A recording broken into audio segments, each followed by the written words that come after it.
Hello everyone, welcome back. Today's episode is going to be the top 10 coolest skateboard video parts from the early 2000s. This episode is going to cover the years 2000 through 2003. Big difference here from the early 90s. Skating around this time, it started cleaning up, started going a lot bigger, grinding further. Boards are even starting to change a little bit, get a little bigger. For the most part, not a huge change in that, but it's on its way. A lot of historical videos here, so it was pretty hard to go through all these videos and try and pick just 10, and I'm sure I left a few out, but we'll see how it goes. We'll get started.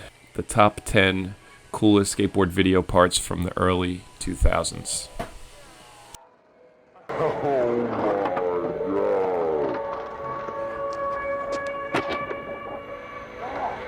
Coming in at number 10, Jerry Fowler, DNA Continuum, 2002. So I want to say that probably most people wouldn't put Jerry on a top 10 list, but I also feel like that's because he's not as known as some of the other people I have here. Jerry always did his thing, amazing, kind of crazy, not a knock against him, but he doesn't physically look like a skateboarder, if that makes any sense, which I think makes it even more amazing that he is such a talented and amazing skater. You know, even riding for DNA, like this terrible, shitty brand, but it had him and, you know, Jamal Williams on, and it made the video, for people who knew they were on, desirable to watch, you know. But it was a rough one besides those two, you know, but Jerry did his thing, man, and it's really cool, and, you know, the edit is really good. Like, you watch the whole video sucks ass. Jerry's part, Jamal's part, they're, like, totally different. And, you know, luckily they were up on the editing of the video, you know, having input in it. In this, notable things in this part was notable. So we'll just throw everything in there. That it was filmed mostly on a GL2, which sucks, crappy quality, but also adds to it that it's kind of bro cam, and you know, he's skating with his buddies and filming. And the No Comply Fakie 5.0, which was pretty much like a dork trick, but it was so amazing that he did it. Because a lot of that stuff would be kind of, I don't want to say looked down upon then, but it just wasn't stuff people would put in parts. So he's pretty ahead of the time with that, just doing what he wanted to do. So yeah, Jerry Fowler, DNA Continuum from 2002, coming in at number 10. Number 9, Anthony Van Engelen, the DC video from 2003. Anthony Van Engelen's possibly one of the top 10 skaters, I'm going to say, of my lifetime. Definitely one of the best street skaters. Even as he gets older, he's still killing it. Skates so powerful. Kind of kept up with the times pretty well. I do like older Van Engelen. He was also one of the few people in his Wheels of Fortune and 4-in-1 did not have one flip trick, and I didn't even notice there was no flip tricks in it. All just amazing ledge tricks, amazing pop, great style, looked cool. 23 was one of my favorite companies. Wish he would have went to Aesthetics instead of Workshop. That would have been sick. But, you know, woe is me. This part, so insane. I remember watching this part too and being like, oh, his pants are too tight. I don't know what happened. Now he's like a rocker. I just watched this again. I haven't watched it in a while, and it's amazing. He can skate a ledge like nobody else. It's just so powerful. It's really mind-blowing just watching this dude skate ledges, and just how everything he does is so amazing. You know, switch manual, switch 360, flip it, love. Like, where'd that come from, you know? Just so good, can switch flip anything. Everything. I don't know. Someone's probably going to yell at me, but he's almost like up there with like a Guy Mariano, like talent-wise. It's just so crazy. I know he does do a lot of the same tricks sometimes, but man, there's just nothing else like it. The most powerful skater. So, coming in at number 9, Anthony Van Engelen, the DC video from 2003. Coming in at number 8, Anthony Pappalardo, Trans World IE from 2000. Possibly a little local bias here, being that he's from Long Island, like myself, and I remember him coming up as like a little kid and, you know, skating with him, taking him around, and then, you know, pretty cool to see him later on end up on Workshop, having a part in a Trans World video, which was like the holy grail of that time. So couldn't have happened to a nicer dude. Always was a hardworking skater. Really cool to see this. Don't know what the hell he's up to now, but who knows. But we're talking about early 2000s and his parts. Just super sick to see. Super short part, but it was all really cool. Also, my friend Chris had a clip in it. Thought that was really nice of him to put that in there. And yeah, they made the most out of it. Again, he was filming for other stuff, so it was pretty cool they could piece this part together. The Pop Shove It Crooks at a Puerto Rican park, you know, just such an amazing looking clip, you know, and a great way to end that part. But yeah, number 8, Anthony Pappalardo, Transworld IE from 2000.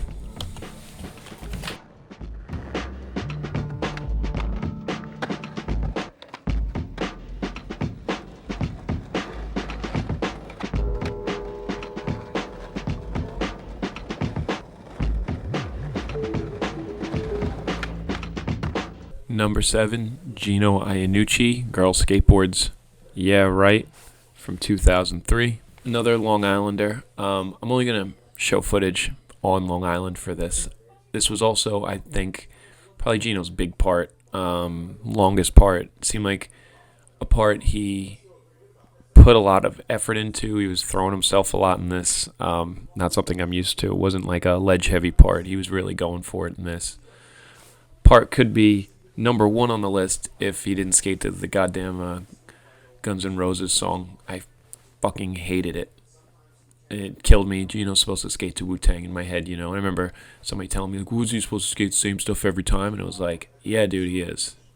You know, so what could have been number 1, but coming in at number 7 is GINO IANNUCCI, Girls Skateboards, yeah, right, from 2003. Number 6, Jason Dill, Alien Workshop Photosynthesis, 2000. This was a pretty interesting part. Like, Jason Dill went from being definitely one of my favorite skaters while remaining to be one of my favorite skaters.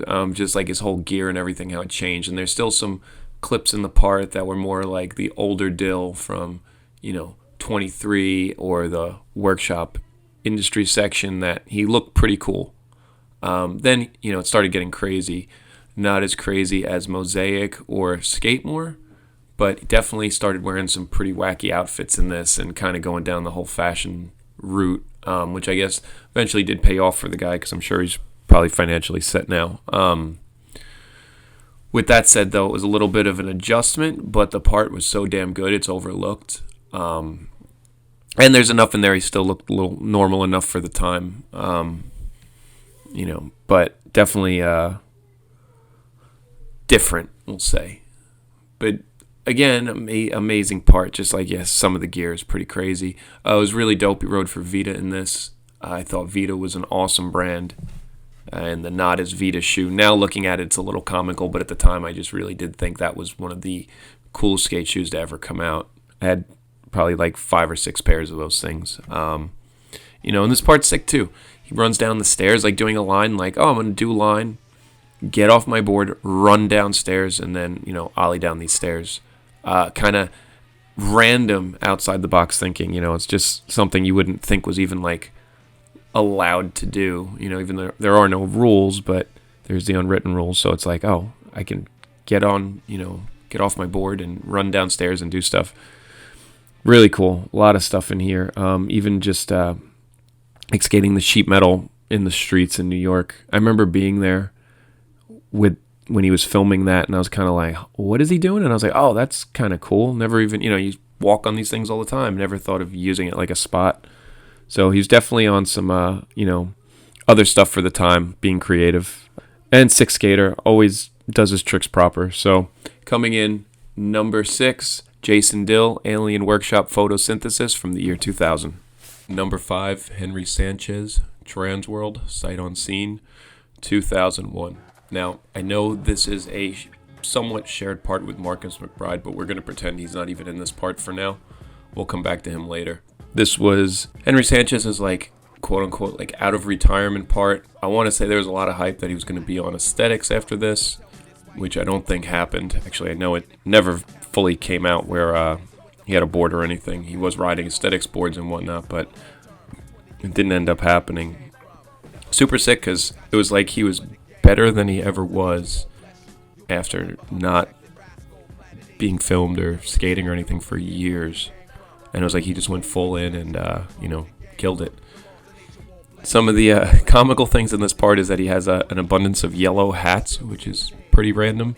I'm also going to say he's not the best at matching his gear, but it is what it is. Also adds to his mystique, I guess. It's something about him, like he can wear a yellow hat and it's still really awesome to watch him skate.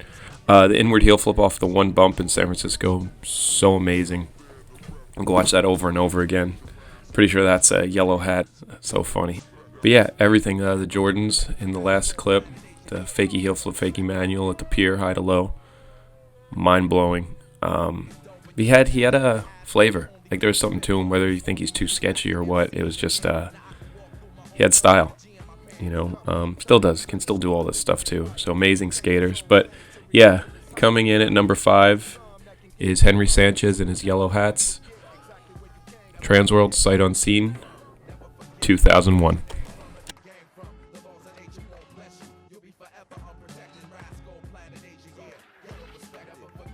Number 4, Marcus McBride, Deca Sneak Preview, 2001. So, if I was going to tell you that somebody's going to sit there and skate to Sean Paul and have like a super epic part, I don't think anybody believe me. This part, when it came out, this stole the whole video. And, there's some good parts in this video. But it was just insane. Like, Marcus, he flipped a switch. Something happened. Dude was a maniac on a board. So amazing. Just throws down, like, tons of lines, tons of hammers. He's just all over the place. It's so sick, everything he did. Really cool, too. That I was thinking, like, now people are more into like finding spots and stuff, where this, it's like a lot of the pier or a lot of Third and Army, and it was totally acceptable. And I still think it's really cool. I guess I like plaza skaters, if that's the category that it's in. I just think it's really cool. Those spots, they're like all in one. You can hang out there, skate them, film at them, and I don't find it boring. I think it's really cool to watch. But there's so much in this part.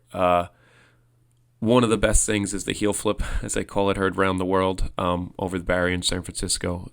He has a Bulls jersey. It's just like the most beautifully done heel flip, and I'll never forget it. Just great part.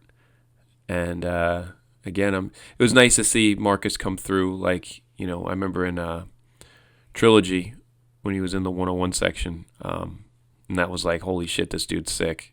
And it was kind of not really there until this, which he kind of like came back with like full part, fucking full on effort, and it was really cool to watch. So, coming in at number 4, Marcus McBride, Deca Sneak Preview, 2001.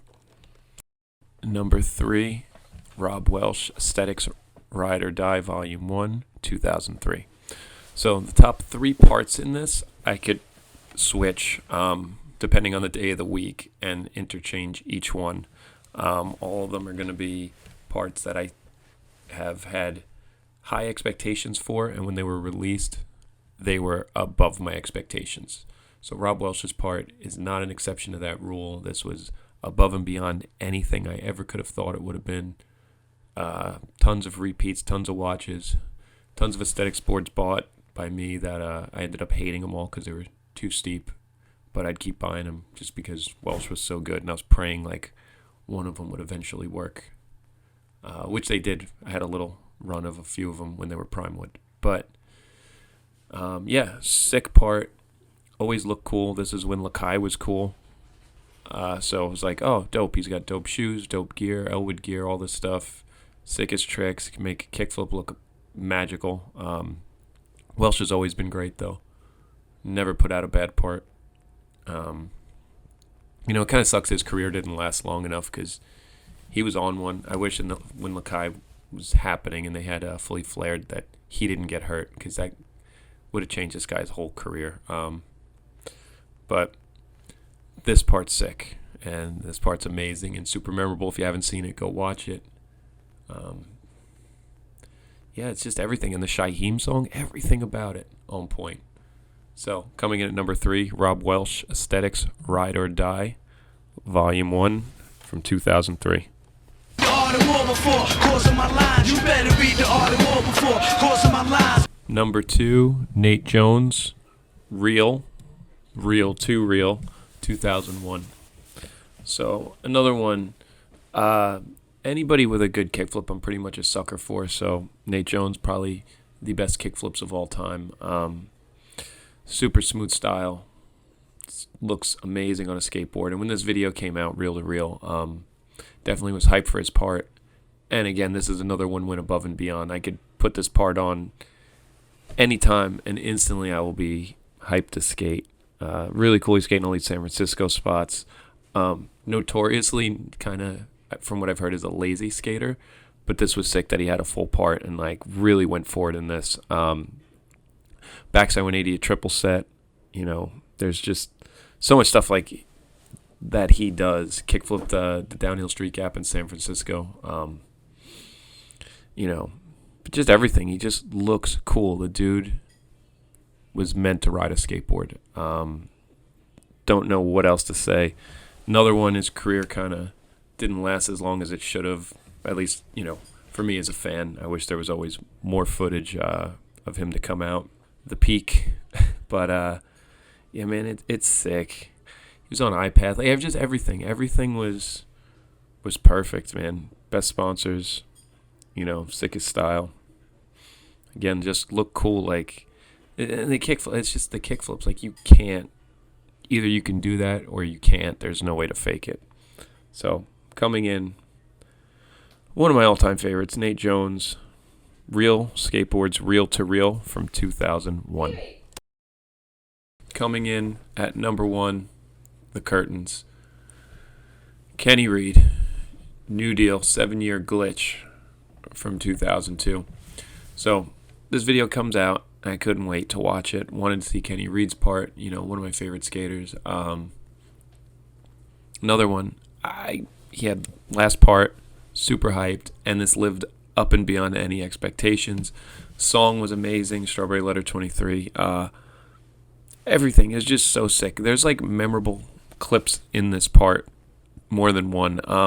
You also, I guess I'll say, you know, you're pretty good when one of your like ending tricks you don't even land and it's slow mode in your part. He does this big spin into a bank, doesn't even land. He rolls off the bank, and you know, it's amazing. I couldn't picture it being any better than that. He has 2 downhill street things where it's like he didn't take his GX vitamins, where he ollies this one street cap and then runs it out. And the last trick in his part is this 360 flip into these double bank type things. Like it's a bank, flat bank, and he butt slides down the last one. You know, his ender is like a thing that he didn't even make it all the way. Again, just shows how amazing this dude is. Most memorable clips in the video, you have the switch ollie over the bar, which I'm going to play about 10 times right now. Just the tweak, you know, he has the half cabs on. It's just everything magical. Made me have to go and learn how to tweak switch ollies. Had to do it. Not to that extent, but I had to learn that one. And then there's the backside 5-0 backside tail slide down the hubba with the little kid on the bike, which is possibly the best filmed clip ever in skateboarding. So, you know, you have all this going on among an amazing part around it, super long, full part. And just sick, always has best trick selection. Also, one of the clips I love in this part is this frontside flip down over this hubba. And it's like a kickflip late 180. It is magical. It's almost like a kickflip late 140. So sick. But yeah, everything he does, there's no bad tricks. Everything looks cool. And it's a great way for me to go out on this one. You know, this top 10 list ends with Kenny Reed, New Deal's 7-year glitch from 2002, and I'm going to play the switch ollie again. Thanks. We'll get into the mid-2000s soon. Bye.